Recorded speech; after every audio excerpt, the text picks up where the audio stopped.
老宅归大哥，抚恤金归大哥，耕地你们分，我只剩半间破厨房。看清楚就签，别在这磨蹭。爸之前说过，这个家有我一份。爸刚走7天，我就只配这半间破房了。少拿爸压人，老宅本来就该归亲儿子。爸要是活着，你敢当着他的面说我是外人吗？现在爸不在了，这个家要往前过，不是让你翻旧账的。陈安，你什么意思？还想闹是不是？今天亲戚都在，妈也点头了，你签也得签，不签也得签。闹也没用。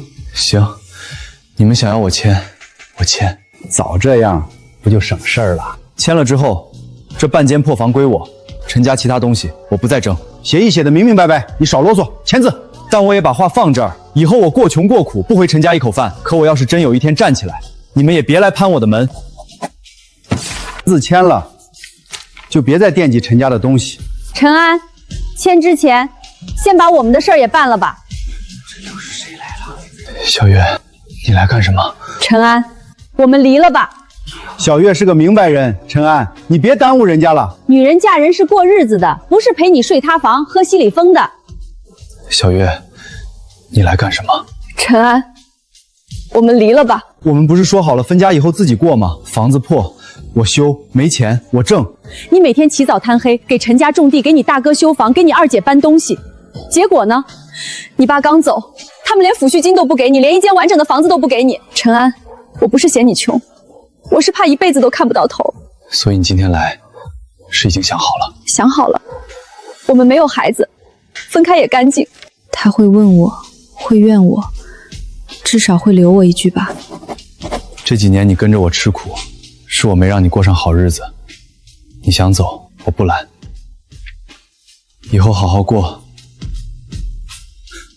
想清楚了，签了可别后悔。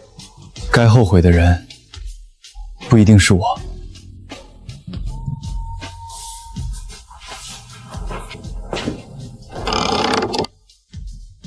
等等，家里的东西你可别乱拿。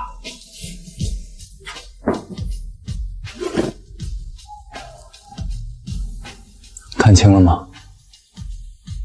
谁知道你有没有藏别的？今天这里这么多人都在，我陈安净身出门，以后我住破房也好，睡街边也好，都跟陈家没有关系。但有一天我要是真站起来了，你们也别来攀我的门。陈安，夜里要下雨，路远，拿着吧。你也看见了，我现在什么都没有。你还有手，还有心。我在地里见过你干活，别人偷懒的时候，你把沟补好；别人嫌红薯不值钱，你还会把坏薯挑出来留种。能把小事做实的人，不会一直困在半间破房里。谢谢。先把雨躲过去，明天还得活。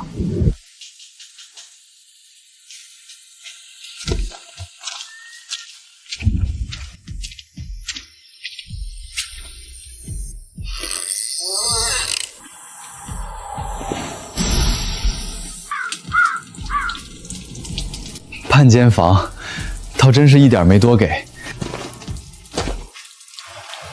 安子，这床你留着。爸，他们不要的，我留着。爸，安子没家了。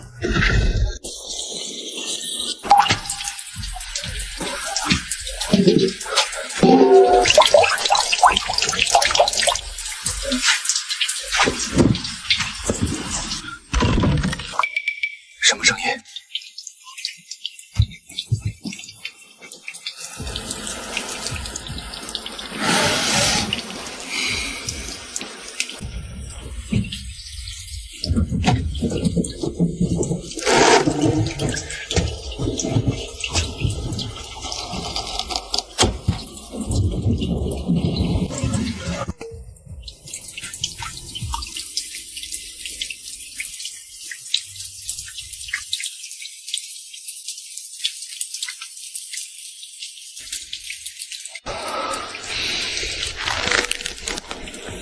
安子，若你看见这封信，多半是到了最难的时候。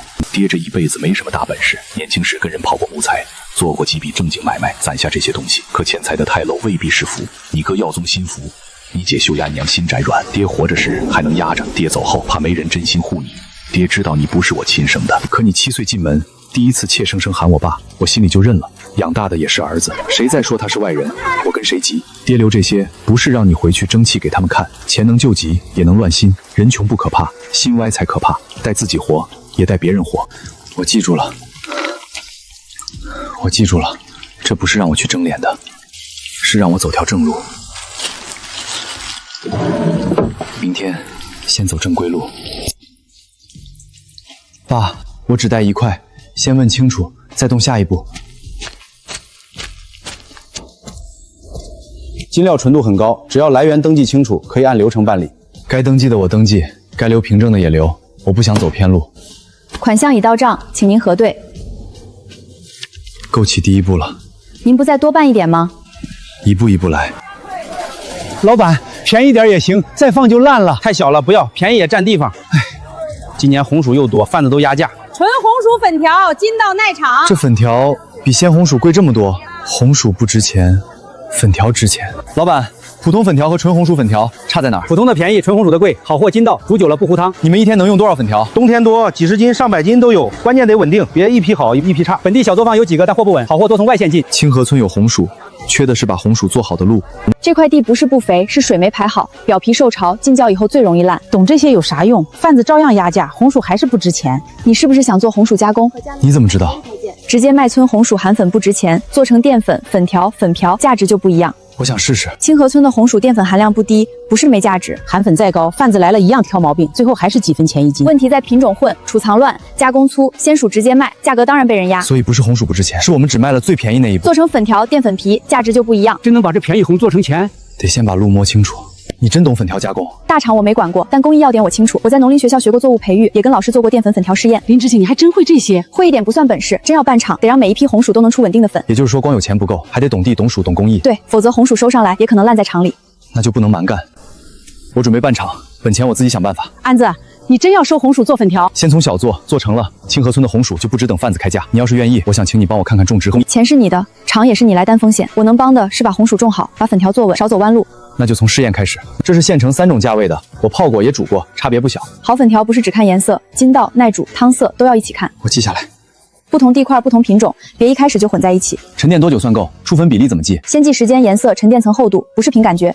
你倒像个学生。我现在就是学生，不会就学，不懂就问。钱是本钱，不是本事。那就记住，粉条筋不筋道，不能只靠多放粉，原料含粉率、打芡温度、晾晒湿度都会影响成品，一个都不能乱。小样稳定了才能谈收购，否则收的越多，亏的越快。先稳再大。红薯做粉条，清洗、粉碎、沉淀、打芡、漏粉、晾晒，设备得配全，对吧？你还懂流程，看着不像随便来问价的。刚学，越不懂越不能乱买。小伙子，机器买回去不算难，难的是每天都做出一样的货。明白，设备只是骨头，规矩才是筋。你也想做粉条？这行看着简单，赔钱的多。我就是怕赔才来问，什么地方容易出错？火候错一点，粉条不是断就是粘，漏粉熟也得稳，粗细不匀，客人一煮就知道。你要是只想赌一把，趁早别干。我不是赌，我是学着把路走实。钱不能乱撒，先保收购款，再买设备。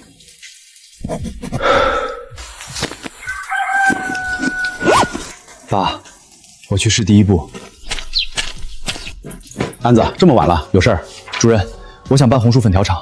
你说啥？办厂？在郊区外那半间土房旁边办一个红薯粉条厂。安子，办厂不是得棚子，要场地，要手续，要设备，要钱，还要销路。所以我先来找村里报备，手续按规矩办，厂不能偷偷摸摸干。你这不是说着玩的？高2成收，还3天内结款。安子，你这本钱从哪儿来？钱我能解决，走正规银行账，村里只管监督。相信合格的红薯，我按标准收，成了村里就多条活路。村里能支持，但丑话说前头，手续、卫生、排水、用工一样不能糊弄。粉条是入口的东西，赚不赚钱先放一边，不能坏良心。您放心，规矩我照办，钱可以慢慢赚，牌子不能一开始就砸。收购款这块，但你必须说到做到。合格红薯说3天结就3天结。行，只要你依法合规，村委会支持你。高2成，安子真要收红薯？他刚分了半间破房，哪来的钱收？小薯不怕，小薯也能出粉，怕的是坏薯混好薯，毁一整锅浆。这倒比贩子说的明白。现场过秤，3天内结款，村委会监督，账摊开给大家看。高2成收，陈安，你拿什么收？拿嘴收？大家可别傻，红薯拉过去，钱没拿到，红薯也没了。大哥二姐，说话可以，造谣不行。手续是真的，村委会做见证，安子依法合规办厂，谁也别乱扣帽子。谁家红薯合格，我都按标准收，包括你家也一样。安子，婶子先拉2筐来，你真按告示收。真收，鲜艳质量再过秤，账写清楚那。要是挑出小的，是不是又跟贩子一样压价？小水不怕，只要没坏就能出粉，烂斑水不能混，不是压价是防坏浆。说的细。 1等2等剔除，现场写明谁家的红薯，谁家的重量，谁都能看。行，那就按你们的规矩来。完整小薯进2等，破皮发黑的剔出来，不是扔是另外处理，不能进粉浆。小的也能算钱，那比贩子强多了。王婶家先分级，秤、账、价都在这儿。要真这么收，我家地窖那批还能救回来。按告示价，这2筐总共是这个数。 2筐就这么多，比贩子给的多1大折啊！真给钱了，不是说空话。我回去拉红薯。安子，我家先排那边，先登记再分级，最后过秤，别挤，谁先来谁先排。按顺序来，今天收不完，明天继续。大哥，他们还真信陈安了。一开始给点甜头而已，等红薯堆多了，看他怎么收。那是啥车？往这边来了。谁是陈安？现成设备到了。清洗机、粉碎机、沉淀桶、漏粉机、晾晒架，先按单子谢谢。安子真把机器买回来了。这是真要把红薯变条啊！大哥，他哪来的这么多钱？先卸到棚子东侧，排水沟没修好前，机器不进水试机。这机器100还真像个厂了。我活了半辈子，头回见红薯还能上机器。安子，开一下看看呗，让大家瞧瞧这机器咋洗红薯。不能现在试，污水一乱流，第一天就坏规矩。不就是洗个红薯吗？乱流会臭也会招虫，粉条入口厂区先得干净。先修沟后试机，今天谁想看机器，就先跟我挖培水沟。行，那我先挖第一瞅。安子，你歇会儿吧，机器钱你出，苦活你也干啊。厂是我起头的，规矩也得从我手上挖出来。买几台机器就把你们哄住了，小心给他白干活。安子收红薯给了钱，你给过啥？你说他哄人，可我手里的钱是真的。大哥别说了，大家都看着呢。沉淀坑还得再加一层草帘，先过滤渣。加，今天就做。线路能通，先空转，不上料。这铁家伙一响真吓人。都站线外，机器能帮人干活，也得先敬着规矩。可以空转。动了，真动了！空转没问题，声音稳，那就上红薯啊，看看真能不能洗干净。咋停了？不是能转吗？空转成功不等于能投料，先复查排水，再10斤小样，不能一上来就糟蹋香青红薯。这才像办厂。先用10斤2等薯试样，做成了再扩大。那要是做不成，是不是说明我这红薯不行？不是，小样是找工艺，不是找谁的错。听见没？他们自己说可能做不好。机器响了又怎样？粉条做不成，红薯烂一堆，看他怎么收场。安子，这可是婶子家的红薯，别第一锅就砸了。第一锅是试流程，不是定成败，有问题就找问题，不怪红薯。先少量进，不要一口气倒完，看泥水，看破皮，看机器震动。水路没问题，机器转得稳，洗干净算什么？粉条做不出来还是白搭。真碎成浆了，这红薯还能这么弄？浆水有点稀，是红薯含粉低，还是加水多了？2等薯含粉不算低，先别停，分桶沉淀，看沉淀层。我就说吧，机器会响，不代表会做。沉淀层偏薄，第一桶出粉率不理想。是不是我家红薯真不行？那后面的红薯还收不收啊？看见没？机器买了，最后红薯还是一桶稀水。要真做不成，后面红薯咋办？小样就是用来找问题，不代表厂不行，不代表相信红薯不行。问题不一定在红薯，在水量和过滤。第一锅水放多了，过滤也粗，粉没留住。第2锅怎么改？水量减3成，加一道细沙过滤。还用我家的？不怕再砸？同一批红薯，改工艺再试，才知道问题在哪儿。咱不冤枉一筐好薯。第2锅就行，别把红薯全折腾成猪料。粉留住了，问题确实在水量和过滤，不在红薯。我就说我家弟没亏待人，原来是工艺没摸顺。这回我算看明白了，办厂真不是靠憨。呀，大哥，好像真让他们试出来了。沉淀只是过一关，还得看打芡和漏粉。打芡最怕急火，火一猛，粉浆外手里生，漏出来就断。小火慢搅，不能急。是不是糊了？撤柴，别加水，先把火压住。我就知道，火一上来就露馅儿。现在能试漏粉，但手要稳，粉线不能忽粗忽细。第一锅我来，做坏了我记原因，做好了大家照这个标准学。腕子别硬，粉浆下去以后手要慢慢走。出来了，出来了，稳住，不看人，看锅。成条了，真成条了。手势还不稳，粗细不匀，断在后处。断成这样也叫粉条？拿去卖给谁？卖给猪圈吗？断了是不是就卖不了？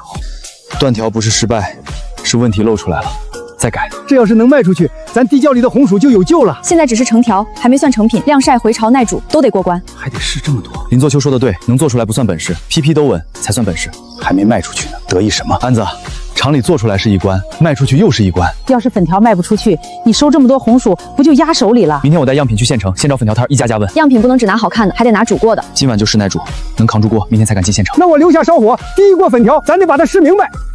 先煮1克，再看汤色和断条，可千万别糊啊！1克中，汤色含清，不糊汤，韧性也在，可以带样。这劲道，县城摊上那些也不一定比得过。先别夸，明天客户点头才算过关。别一上来压低价，好货可以让利，但不能贱卖。红薯不能贱卖，粉条更不能贱卖。大哥，他明天要去县城卖样品，那正好，我倒要看看县城老板会不会要他这土粉条。要是被人当面退回来，看他还怎么在村里装。明天一早我先进县城。别只让人尝，把这份耐煮记录给他们看。老板最怕货不稳。我记住了，卖的不是一把粉条，是清河村的信誉。路远带着垫垫肚子顾着谈生意。安子，谈成谈不成都不怕，你已经让我们看见路了。走，去县城看他怎么丢人。老板，您看看，这是羌河村红薯粉条样品。羌河村没听过，你们村也会就做粉条，但用的是本村红薯，做过耐煮测试，汤清不断条。您不信直面没关系，能不能借锅现场试一把？你这记录是你们自己写的吧？是我们自己试的，所以才想让您再试一遍。老板，你可别被他唬了。他分家只分了半间破房，突然说半场，谁知道是不是来骗？你们认识？认识，但今天不谈家事，粉条好不好，锅里说了算。行，旁边有锅，你敢试我就看。先煮一克，看汤色，再看断条。等着吧，乡下土粉条一煮就糊成浆。要是真不糊汤，那倒能买点试试。汤倒是很清，大哥别急，也许一夹就断。这韧性可以啊，筋道，汤也清，比你衣服看着体面。这是第一批试样，量还不大。你要是真能 PP 这个水平，我可以先拿20斤试卖，20斤试卖，价不能太高，卖得动再加。可以试卖，但不能低到亏本。红薯是乡亲辛苦种的，我不能贱卖。这粉条耐煮，我们店砂锅就缺这种。你们店一天用量大吗？冬天大，一天几十斤，老板最怕一煮就糊汤的货。一个摊主还不够，又冒出个砂锅店。你跟我去店里见老板，要是老板点头，可比摊上用量大。好，我去。老板，我在市场碰到一种粉条，耐煮汤还清。又是哪家小作坊？上回那批说的好听，煮2锅就断。老板，这是羌河村红薯粉条，第一批试样，不敢说大话，您可以现场试。第一批，所以我今天不是来接大单，是来让您挑毛病。敢让人挑毛病，倒比那些吹牛的实在。老板，你可别只看他会说，他这厂才刚打起来，明天能不能送货都不一定。他说的是真的，你们厂刚起步？是真的，刚起步。小批量，说白了就是没本事。我们店靠锅说话，拿后厨砂锅试。砂锅可不是小炉子，等着断吧。我们店不是清水煮，高汤配菜，旺火一滚，差粉条最容易糊汤。就按您店里平时最猛的火候来，店里能用才算真能用。真会装硬气，待会儿糊成一锅，看它怎么圆。先看汤，汤浑了就不用谈。旺火滚这么久，汤还没浑，这条子有劲儿。老板，这个放咱砂锅里正合适，耐煮还不抢汤味儿。先给我送50斤试用，连续3天不糊汤不断条，我就长期拿货。50斤可以，但我得按现有产量排，宁可少送，也不能乱送。懂稳货，这生意能谈。丑话说前头，一批好不算好，3天都稳我才认。您放心，货不稳我自己先停，不让您砸招牌。陈安，刚才说的20斤试卖，你别忘了，我也要。砂锅店50斤试用，摊上20斤试卖，分批送，不抢量。他还真谈成了。大哥、二姐，回村路远，慢走。安子，县城咋样？人家要不要？要了。砂锅店50斤，粉条摊20斤，70斤，第一趟进城就谈成了。别只看斤数，连续3天测试，PP 要稳。那要是今天做好，明天做坏，不就砸了？所以不庆功，先排产。 70斤，他就那破棚子做得出来吗？老刘叔管火，王婶管分拣，赵主任见证过秤，每一步都记账，不凭嘴。水量按第2锅，过滤加细沙。活我听着，今天我一根差一根钱。坏薯我红薯再心疼，也不能毁一锅浆。机器火热水都要守规矩，每一批都留洋。客户说好，我们知道好在哪儿；客户说不好，我们知道错在哪儿。样品做出1把就把你们哄住了。 70斤可不是7两，做坏了谁赔？红薯拉进来容易，变不成粉条，可就烂在这破棚子里了。是，70斤要是坏了，订单不就没了？说的没错，70斤不是小事儿，所以我们分批做，批批试煮，坏一批停一批。谁想干活就按规矩来，谁想起货就站远点儿。小的能用，烂的不能混，这规矩我记着呢。机器稳，水路也稳。等等，这可不对。 外头看着好好的，里头咋坏了？这要进浆桶可就毁了。先停这一筐，看筐号，看来源。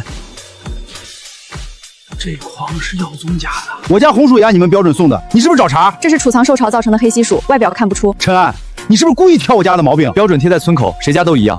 常耀宗家这筐现场抽检，合格部分2等收，黑心部分剔除，村委会见证。这一筐抽了10颗，3颗黑心，1颗发酸。你们说黑心就黑心，我家红薯也是地里种出来的，凭啥比别人低等？不是我说了算，是标准说了算。你家合格的，我照价收；坏的不能进场。现场抽检大家都看见了，按偏谁也不压谁。这要混进去，坏的可不是你一家红薯，是全场一锅粉。 今天踢我家的，明天就能踢你们家的，你们还帮他说话？踢坏薯我认，坏的混进去，砸的是大家的买卖。你要是真为乡亲好，就别拿坏薯毁这一锅好浆。你们现在向着他，等他坏处都来不及。合格的进场，不合格的退回或降级处理，记清楚，谁也别以后翻旧账。从现在起，每筐都抽检切样，麻烦一点，但能保住一锅浆，也保住大家的价钱。切样留底，哪筐有问题就查哪筐。切，70斤订单还等着呢。每一批都要有来处，有记录。 001批次沉淀达标，比试样还稳，可以进入打签，可算稳住了。刚才那黑心薯吓得我手都软了。天黑了，赶订单可以，他人累了最容易出差错。分2班，老刘叔前半夜看火，我后半夜接，谁困了就换人。我这把老骨头别的不行，看火还行。热锅旁边只留2个人，其他人退线外，赶活不能抢一步。这一锅成了，记011-1，留样1份，合格再挂架。照这速度，70斤有盼头了。这风不对，好像要反潮。湿风一来，粉条干不透，明天装袋会回软。还有多少没干？不行，湿气上来了，会影响明天交货。干不透就装袋，明天回软黏，砂锅店一煮口感就变。这都做到半夜了，难道要全白忙？再拖，风一重，棚子里更潮。粉条马上转进土屋，大临时轰架，能救多少先救多少。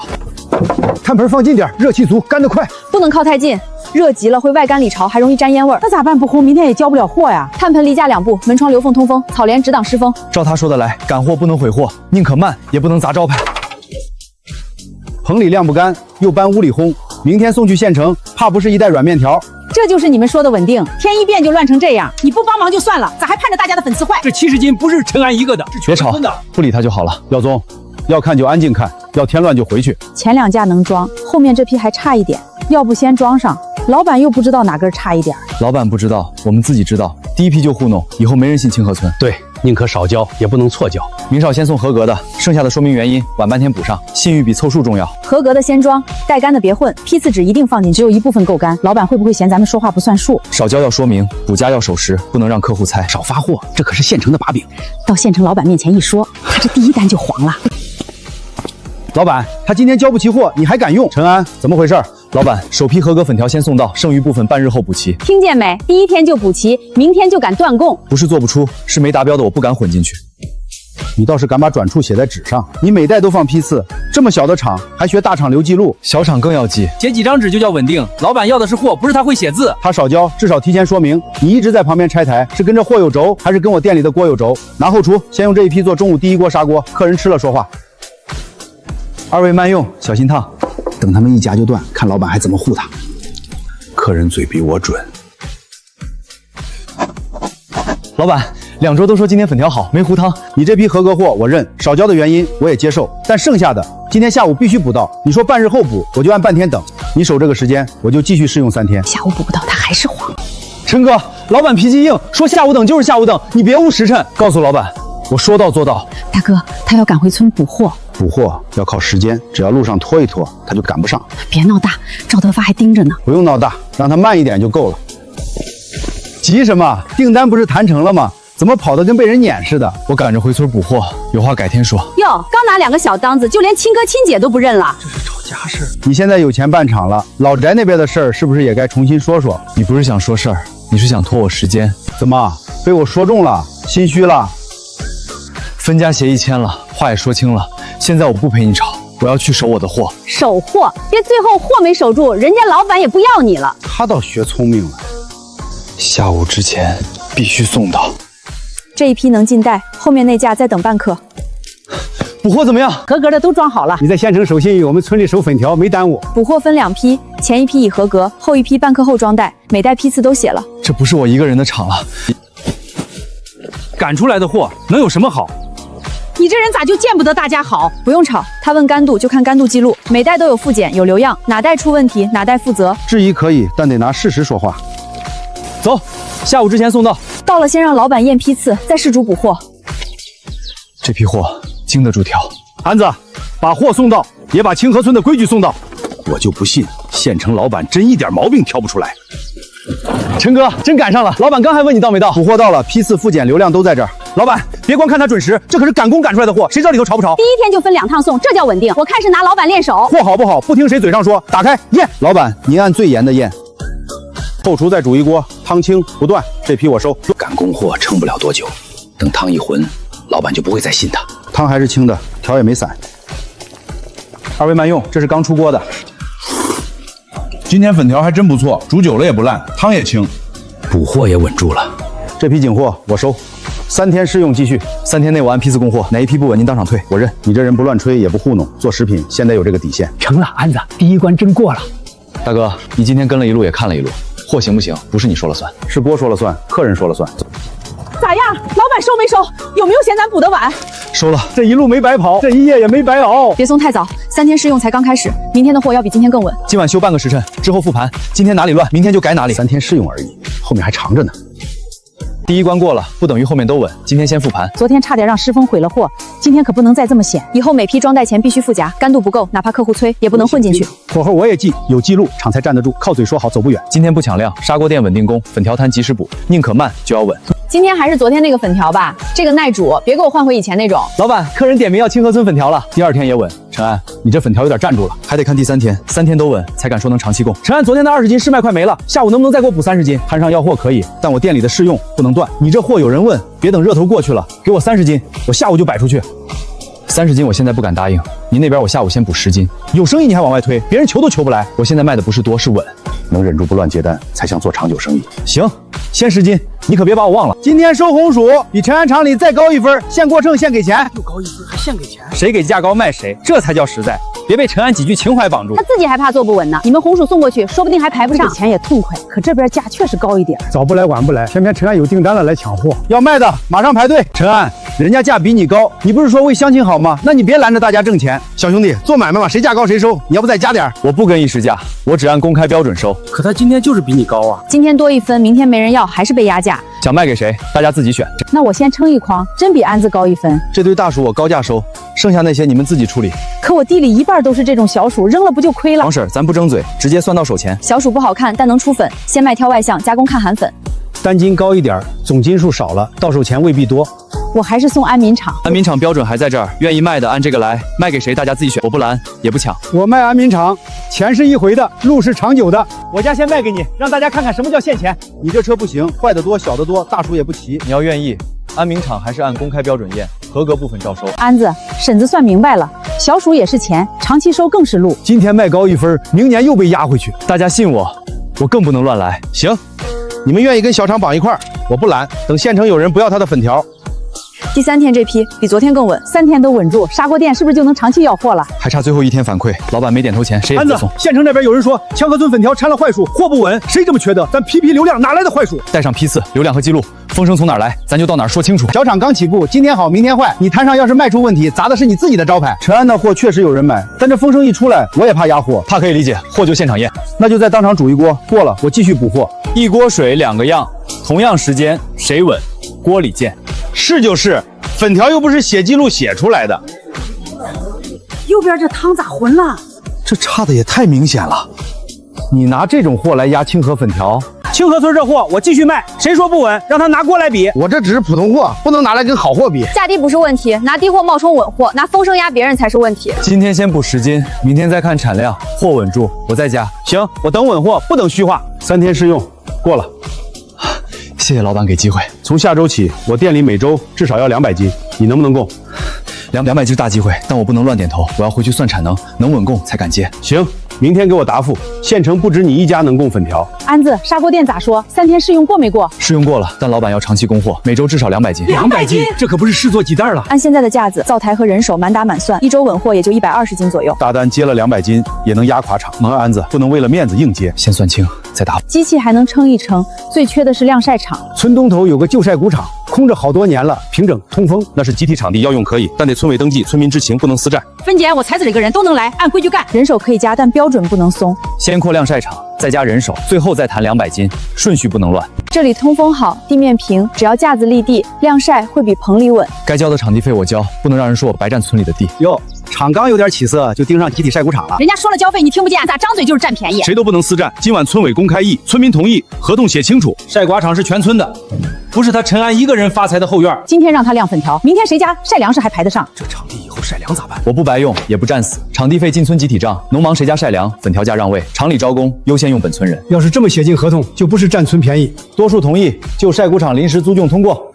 有晒谷场，粉条就不怕挤在棚子里反潮了。有规矩，厂才能走远。有场地产能能提，但第1周直接200斤还是冒险。明天我答复老板，第1周先稳供150斤，剩下50斤等流程跑顺再补。200斤都不敢接，还谈什么长期供货？老板，第1周我先稳供150斤，我问的是200斤，你只答150斤。晒谷场刚通过，应接200斤，风险是您的锅和我的牌子一起担。老板看见没？他自己都没底，200斤都不敢接，长期供货就是空话。今天少50斤，明天就能少100斤，不是不供，是分阶段稳供。你知不知道，少这50斤，我可能找别人补。您可以补，但我宁愿第1周少赚，也不能第1周乱供。他不乱接，我反倒放心。换成只会拍胸口的人，你敢把店招牌交给他？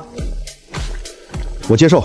第2周你要给我冲到200斤。第一周稳住，第二周冲200斤。人能乱走，粉条不能乱挂，每一架都要有批次。架子别挤，风要过得去。分拣组跟我走，别图快乱放。看火不靠眼热，靠手稳，谁天才谁记名。弄得笑模像样，可人一多总会出错。停，这2批不能挂一排。我看都差不多，想着省点地方。混了批次，客户说问题，咱连哪国错都查不出来。以后谁拿哪张纸，嘴里念一遍，手上贴一遍，别怕慢。我就说人一多就乱，等真混出问题，看他怎么查。从今天起，产量变大，规矩也得更硬。出锅1检，晾晒2检，装袋3检。清，工钱也要清，别让好事变成糊涂账。千万不要弄错了。活稳，粉才稳。他最怕混批，那就从批次上找他的错。看见没？批次牌都掉了，这2架粉条还分得清谁是谁吗？糟了，要真混了，哪批是哪批啊？这还没到200斤呢，批次就乱了，拿什么给县城老板交代？所有人停手，谁都别碰这2架。先别慌，价位有编号，记录板还在。牌子掉了，但价位没变。002-1从出锅开始就挂在左1架，没有移动过。这批是我亲手挂的，我嘴里念了3遍。002-1左1架，登记币也对得上，记录是你们自己写的，谁知道中间有没有换？所以还有留样、录价位、留样3样对上才出厂。从现在起，批次牌双绳固定，吊牌停价复核，没复核不许装袋。老板，您怎么来了？长期供货之前，我得看看你们到底怎么做、怎么管。老板来得巧，刚才他们批次牌都掉了，差点混批。批次牌掉了，吊牌是真的，混批没有。我们已经按流程停价复查。出问题不可怕，可怕的是找不到问题在哪儿。批次牌掉了，你们没瞒，流程有漏洞，你们马上补，这点我认可。老板，问题出了就得改，货进您店里不能靠侥幸。第1周150斤，我按你说的来，可第2周200斤，你得提前演练。200斤演练，最怕200斤流程演练。150斤都差点出错，200斤肯定乱。今天这量真像个厂了。今天是200斤流程演练，不求快，求每一步都不乱。王婶儿，这边框满了，后面还等着呢。停一下，带诊区和手区不能挨这么近，挤乱了就会混料。量一大，老办法真不够用了。分3路走，人慢一点，料不能乱。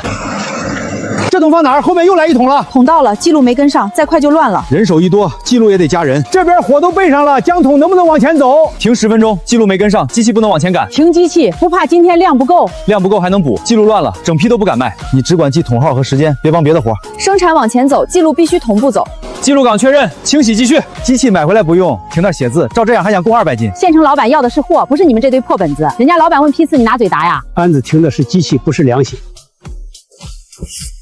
目前200斤流程前半段跑通了。老板要长期合作，就不能只等交货时才知道情况。老板，陈哥让人送来的，说200斤演练前半段跑通了，还没出货就先报进度，这小子是想把生意做长。04-1左2架，记录跟上。这哪还是半间破屋，这是真有厂样了。0043干度偏差，不能进合格区，都快跑通了，咋又差1架？看吧，200斤就是撑不住，现在差1架，明天就能差1车。0043转处理区单独复烘，单独流量，没复检合格，不出厂。问题记下来比藏起来强。200斤能不能做，不是看有没有问题，是看我们敢不敢直面问题。不是整批坏，是中段干度没透，得分层复烘。0043单独复烘，单独试煮，单独记录，没过复检，谁也不许装袋。火一急，外干里还潮。复烘试煮1刻钟。问题货就是问题货，一煮就露馅儿。还是断了一根。004-3不能进合格区，继续复烘。看见没？说是200斤演练，结果自己先划掉1批，这演练叫演练通过。不合格的都不算，那谁不会做账？把问题货算进去才是糊弄。村委见证，这笔账清楚，能把坏的划出去，才说明好的真好。这么多锅，总有一锅出问题。合格区3批试煮通过，汤清，不断调，韧性稳定。这才是真稳，不是藏问题，是把好货挑出来了。真200斤啊，这回活可大了。200斤靠几个人扛不住，今天开始公开招记账，按规矩发钱，谁来干，干多久，干什么活，都写在册子上，村委见证。分拣要细心，晾晒要守批次，记录岗不能不是谁来了都能随便上手。大哥，厂里要招人了。招工，他陈安用别人可以，不用自家人，说不过去吧？陈安，厂子做大了，用工也该先照顾自家人吧？外人都能拿工资，亲戚连口饭都不给，你这叫带村民问佛？要干活可以，所有人统一登记，统一施工，谁合格谁上。还施工？不就是挂粉条、搬挂粉条要相看区域，错1次可能毁1批货。亲戚也好，用工规矩一样，谁不服就别签字。停，破皮鼠先进待检，不是好鼠。就破点皮至于吗？你们这规矩也太多了。破皮后受潮，里面可能坏，不是为难你，是防疫锅浆出问题。刚来就挑刺，陈安，你是不是故意不给自家人机会？施工不是看谁是亲戚，是看谁守规矩。这次记1次提醒，再错就不能上分拣岗。第2次了，我看着没坏，放进去咋了？赶产量不就得快点？你不适合分拣岗，可以转搬运施工，分拣不能再碰。陈安，你这是当众打自家人的脸！我打的是偷懒的规矩，不是自家人的脸。谁毁一锅浆，谁就下岗。今天他能让亲戚下岗，明天就能让你们下岗，你们还替他说话？谁不守规矩谁下岗，我没意见。要是让偷懒的留下，我才不服。厂子不是亲戚翻桌，谁砸饭碗谁就别端碗。以后所有人按这个制度来。愿意学的厂里教，不愿意守规矩的厂里不用。工钱干净，规矩也要干净。安子，200斤就差最后装车了。最后一遍复核，少一张单子都不能出厂。我们接到反映，说这里食品加工不规范，过来现场检查。这回看他还怎么按时送货。咋这个时候来检查？老板还等着货呢。所有人停手，配合检查。同志，你们可得查清楚，他这小厂刚搭起来，谁知道手续齐不齐？营业申请、场地租用、生产记录、原料降涨都拿出来。都在这儿，按日期排好了。场地合同有，村委见证也有，不是私下乱来。原料来源、分级、剔除都有记录。装袋区离搬运通道太近，建议马上隔开。听见没？我就说不规范，这货还能送进县城吗？这就装好了半截了。装袋暂停，先整改再出货。搬运走外圈，装袋移到内侧。王婶带2个人清桌换布，能发现问题就改，比遮遮爷爷强。整改到位，已装袋的要抽查袋口和批次，您随便抽哪批都能查到记录。就这批，现场试煮，抽检可不是你们自己挑好的。按出厂标准煮，1刻钟，不缩时间。抽检流量合格，整改问题继续保持。今天这批可以出厂。可算过了，这200斤保住了。时间不多了，路上别抢，货稳比人快重要。每车单据跟货走，到店先验批次再卸货。他们分2路，老板那边先乱起来，货再好也没用。这个时辰还没到。老板，他们厂上午被检查了，谁知道这批货还能不能准时，能不能稳？200斤大单，第一回就拖到现在。被检查，这是陈安没提前说。老叔，陈哥呢？还有1车呢。第1车先到，单子跟货走。安子说先验再卸。被查是真的，通过也是真的。1车到了斤少1半，照样交不齐。先抬后轮，别碰货袋。先把货卸下来，车就轻了。不能落地，路边有泥，粉条袋一沾脏就得重新验。先垫干草，再抬车轴，货袋不离车。老板，这还叫稳定？送个货都送不齐。我看第2车到时，货和单还乱不乱？到了，第2车到了。车轮陷泥，货袋没落地，您可以重点抽查，就抽这袋，开。袋口干净，批次006-2，内层无泥痕。路上出状况，货没乱，这才叫压货。老板，数量对，200斤齐了。从今天起，安民粉条厂列为我店稳定供货方。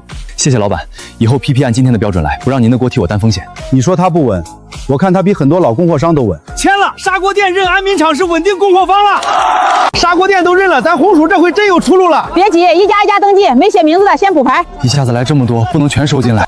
看见没？有订单了就开始挑人收货了。以前求人家卖红薯，现在摆起老板架子了。不会真是谁关系近先收谁吧？谁先谁后不看排产和登记，今天能处理多少我就收多少。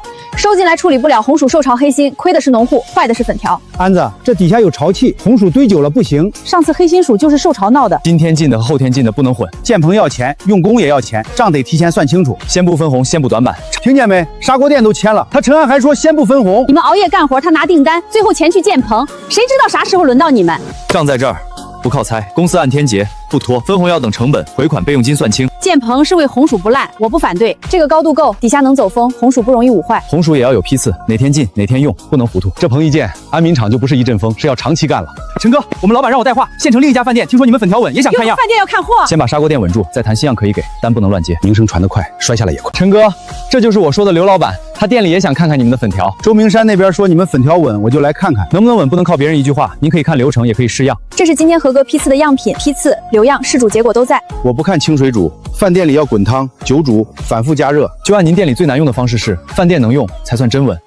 高汤滚煮，1刻钟后看汤色和断条，再加热复看回软。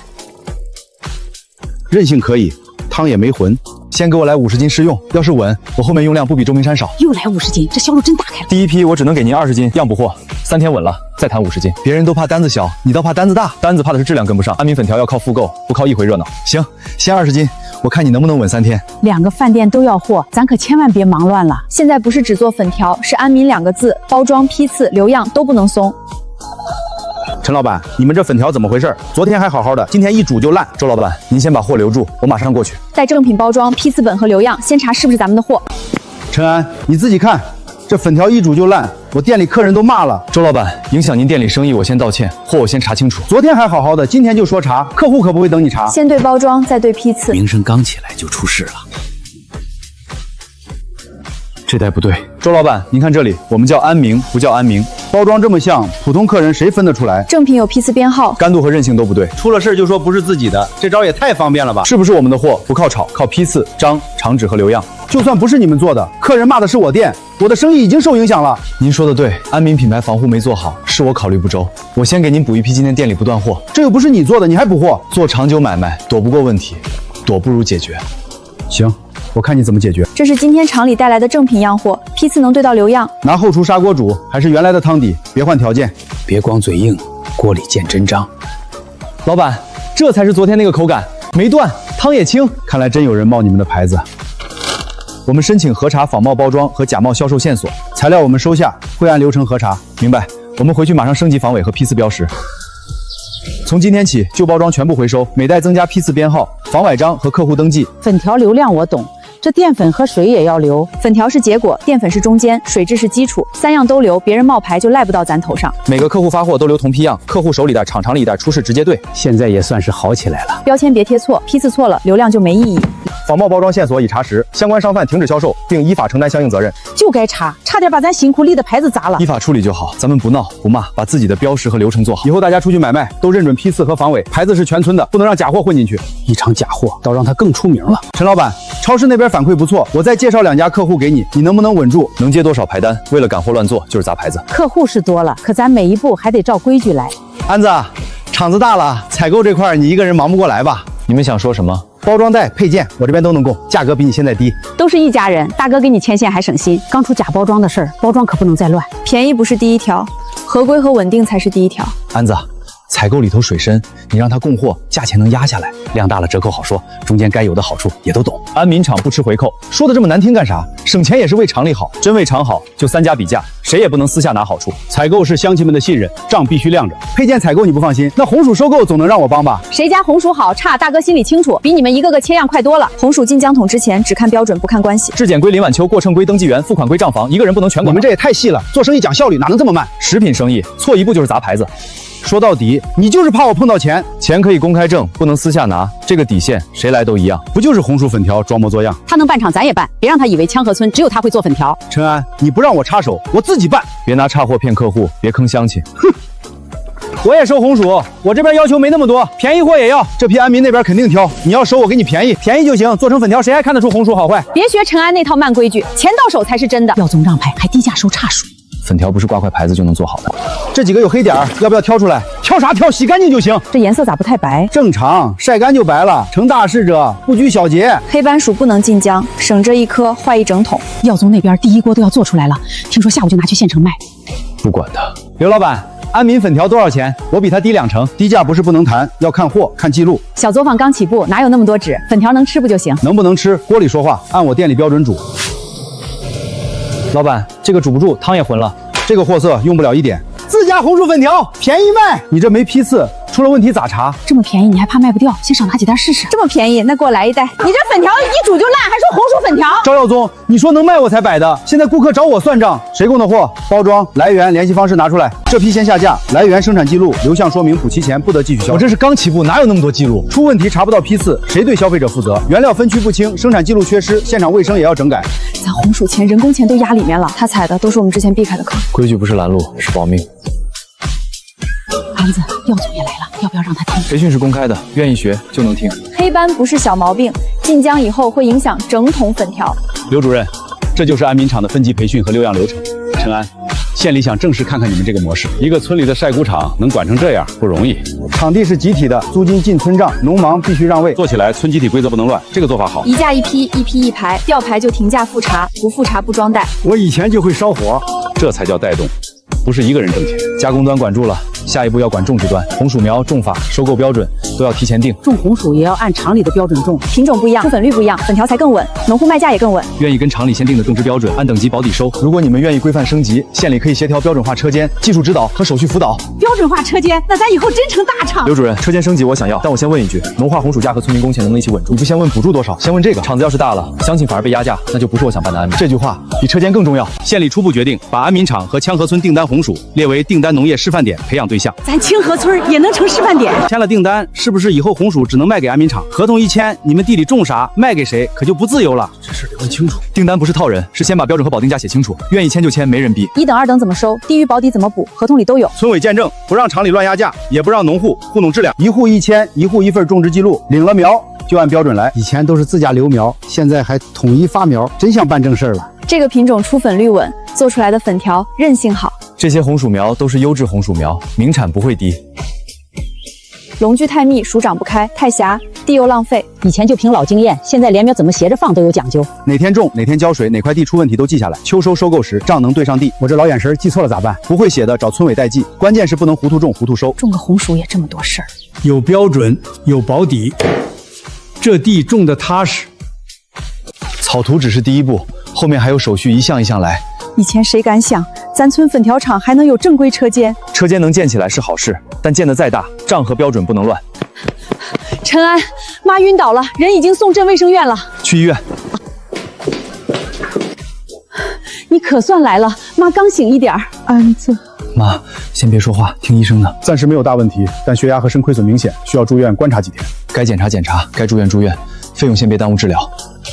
妈都这样了，医药费你不能再推了吧？该我出的，我一分不少。你现在厂子都成示范点了，给亲妈治病还要算账。给妈治病是儿子的责任，但不能私自拿厂里的钱。你别拿厂子当挡箭牌。我先垫住院押金，后面费用兄弟平摊。看个病还分这么清，分清才不会互相怨。妈的病要治，账也要明。晚上要有人陪护，注意饮食清淡，别让老人再受刺激。今晚我守前半夜，大哥守后半夜，明天再商量轮班。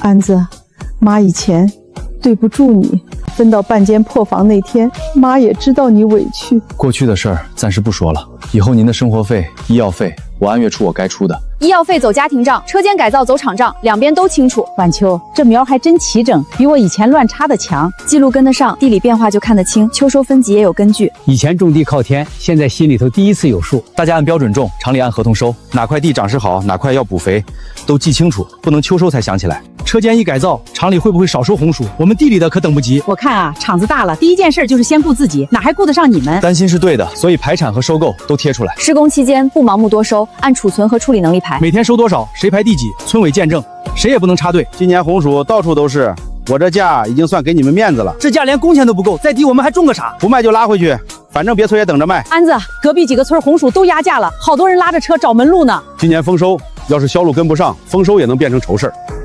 陈老板，听说你这儿收红薯，能不能先收我们几车？安子，他们这模样跟咱以前一模一样。不是说带相亲致富吗？人都求到门口了，还要看表。我想收，但不能乱收，收进来处理不了，对谁都不好。那我们还能往哪儿卖？我去市区找销路。按现在的储存和生产量，最多只能临时多吃2成，再多就会坏。可他们拉都拉来了，空车回去得多难受。收货要给钱，做货要时间，现金流断了，安民厂也救不了别人。今晚先不许乱答应，能收多少，能加工多少，明天全贴出来。大家别急，排好队。徐老板，到底能不能收？给句准话吧。人都求到门口了，还看表算账，这叫带乡亲自负。有好名声的时候说全村共富，真要帮忙了就开始推。看来还是没门路。今天先筛合格薯，厂里能吃下多少收多少，剩下的我教大家先通风暂存。我去市区找新销路。红薯别捂车上，能多撑几天。陈老板，能不能先混着收？我们真等不起了。外面看着好，不切开不一定知道。我不是挑你们的毛病，是保你们的货，或整批粉条都卖不了。火烧眉毛了，你还这么挑？你不挑，你作坊咋倒闭的？忘得这么快。周明山、刘老板的反馈都在这儿。市区客户问稳定性，你就拿这个说话。我走了，厂里压力都压你身上。你去找销路，厂里的事情你放心。分拣这边我盯着，账我来见证。安子，路上小心，别为了拿单压价。安民粉条卖的是稳，不是贱。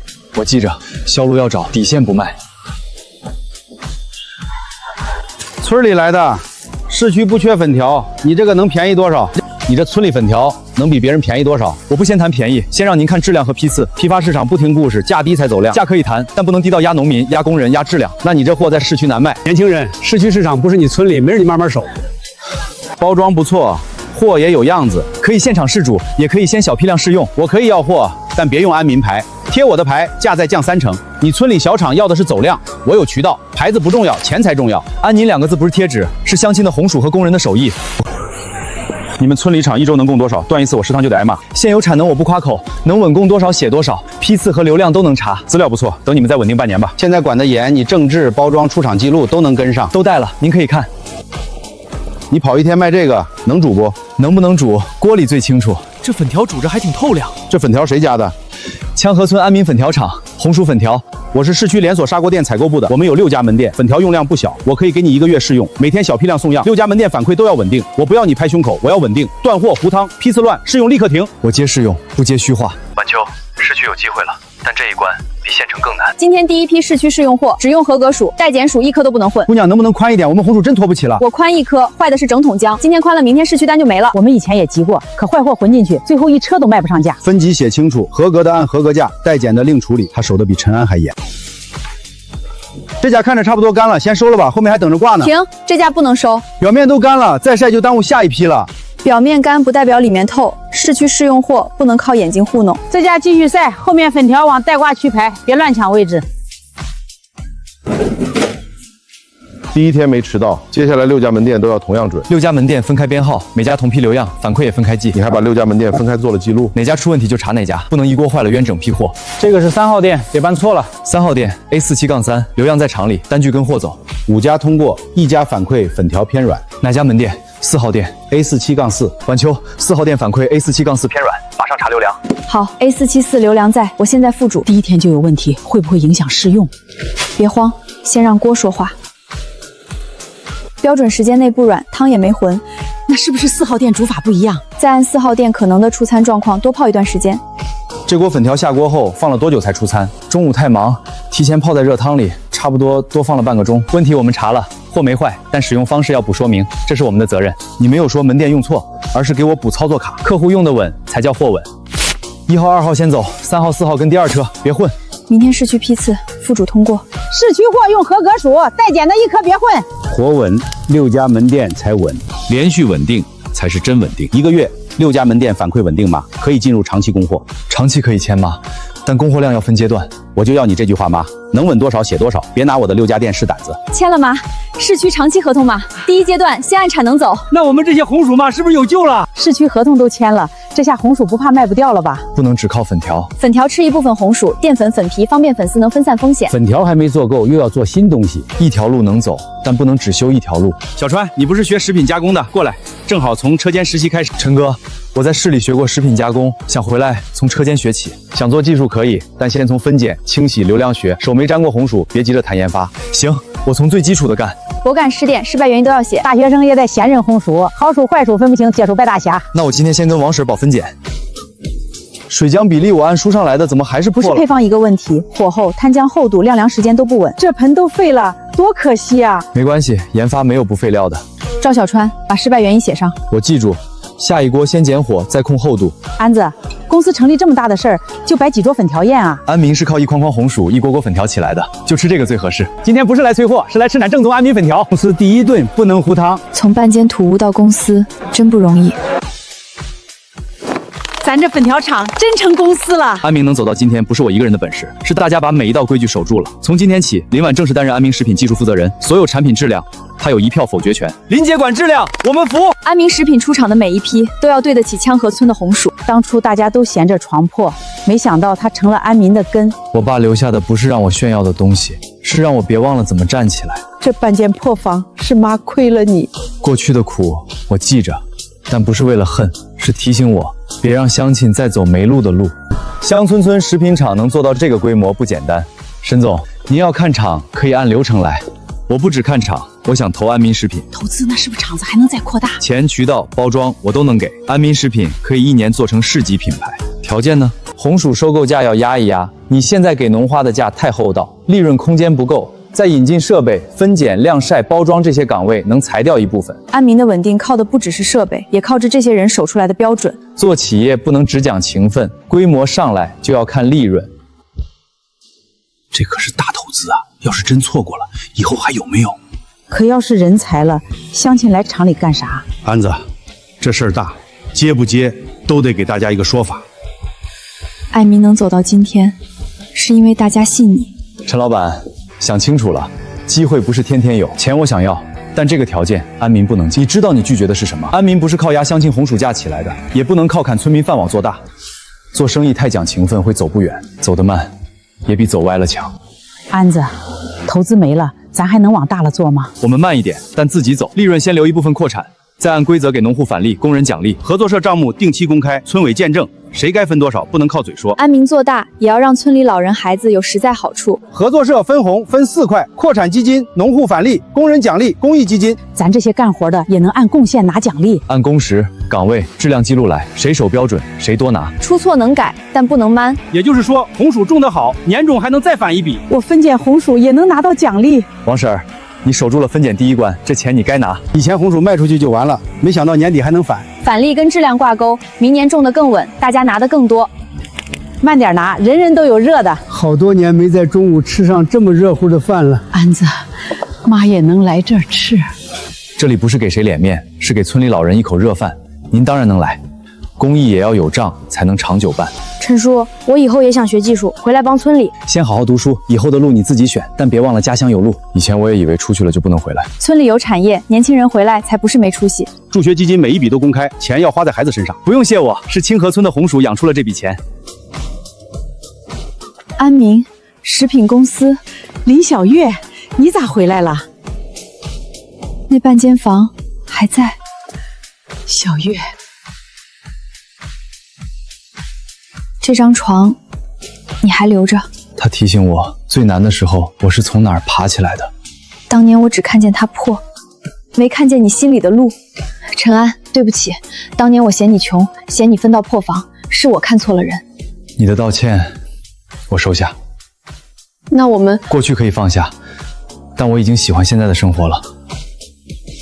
我明白了，他比我更懂你。你真的把半间破屋走成了一条路。不是我一个人走出来的，是清河村一起走出来的。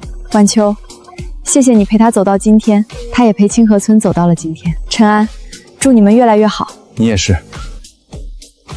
他能放下也不容易。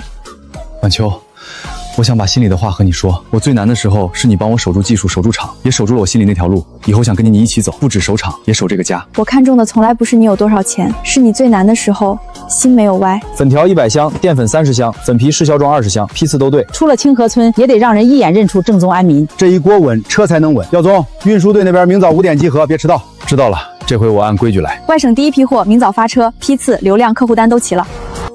总时刻完，批次、流样、封贴都对。耀宗，路上按单走，别私改线路，别漏签收。知道，这回我按规矩办。1等属进市区批次，2等属进淀粉线，待检的单独放。今年还没收，销路心里已经有数了。这碗热饭吃着踏实。以后我也想学食品技术。账清楚，路才能走长。送货、签收、回单，3样缺1样，就算你没完成。我知道，按单走，按时回。他总算知道踏实干活了。以前我总觉得你挡我的路，现在才知道是我自己走歪了。安民不养闲人，路歪了能改就从今天改。当年分到这半间房，我也以为自己没路了。可你没有把路走成恨，你把走成了厂，走成了大家的饭碗。他比我想的有出息。安子，明早第一批红薯进场，我先去排班了。陈哥，方便粉死第4版试验方案我写好了，明天能试。当年他们都说分到半间破房，我这一辈子就完了。可我爸留下的不只是黄金，也不是怨气，是让我重新站起来的骨气。明天还要发车，还要试新品。半间破房不是我的终点，它成了清河村共同致富的起点。